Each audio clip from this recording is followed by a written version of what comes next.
Whitetail Insights, brought to you by the QDMA, the Quality Deer Management Association, ensuring the future of whitetail deer. Last year we talked a little bit about winter feeding deer, direct winter feeding deer, and how it's a little bit controversial whether it's done right or wrong. But either way, there's a big financial involvement in that, and also a time commitment. So for the regular hunter who's not going to direct winter feed a deer, what are some things that hunter can do to help increase winter survival for the deer in the area that he hunts? Well, a lot of people look at it as, I want to feed deer, I want to do something during the winter, and they see that as separate from, winter survival. Look at winter feed entirely differently, but it's really, they're combined. Because deer are essentially, they're built like bears, where we know that bears get as heavy as they can in the summer and fall, and they sleep all winter and use that fat. Well, deer do exactly the same thing, except they just don't go to sleep. So they get it heavy and eat during the summer, fall, and then live off that fat during the winter. So take the whole feeding concept out of it, really, to do the best that we can for deer to help make sure they survive winter.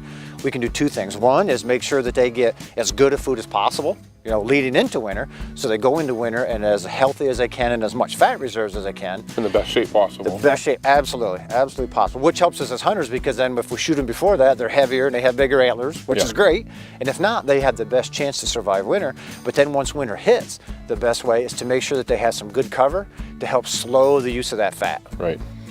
So we have, any of the bush, so something that they can get out of the heavy winds, they can get out of the heavy snow, because just like if we stand out here in the middle of this and it's blowing and cold, we're gonna be really cold. But if we can get just tucked into something, then that helps us not use as much energy, which allows that fat to last a whole lot longer, and a lot more deer will survive that way. It's just taking better advantage of what you've already built up before you get into the winter, right?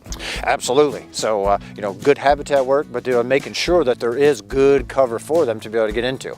And I know there's lots of places today where we're losing, our fence rows and hedgerows and that kind of stuff, and that's what really hurts deer. So if you're in an area that has a lot of bush, you're in a little better shape from that. If you're in an area that's a lot more open, do anything possible to make sure that you protect some of that cover, and the deer will really benefit from it. We're noticing that here, even in Saskatchewan, we're losing the hedgerows and the fence rows at an alarming rate.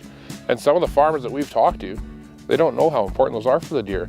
And now, when you're dealing with another landowner's property, of course you don't have input in that, but some of the guys we've talked to, just through general discussion, having a coffee at their table, them learning how important some of those hedgerows are to deer, some of them started leaving them because they thought, it's not that important for me to be able to run my GPS straight through there that I'm gonna make those big changes. So essentially, you don't have to direct winter feed the deer if you choose not to for whatever reason. There's a lot of ways by keeping that cover, keeping those food sources around, and keeping the deer as healthy as you can going into winter that you can really help their winter survival.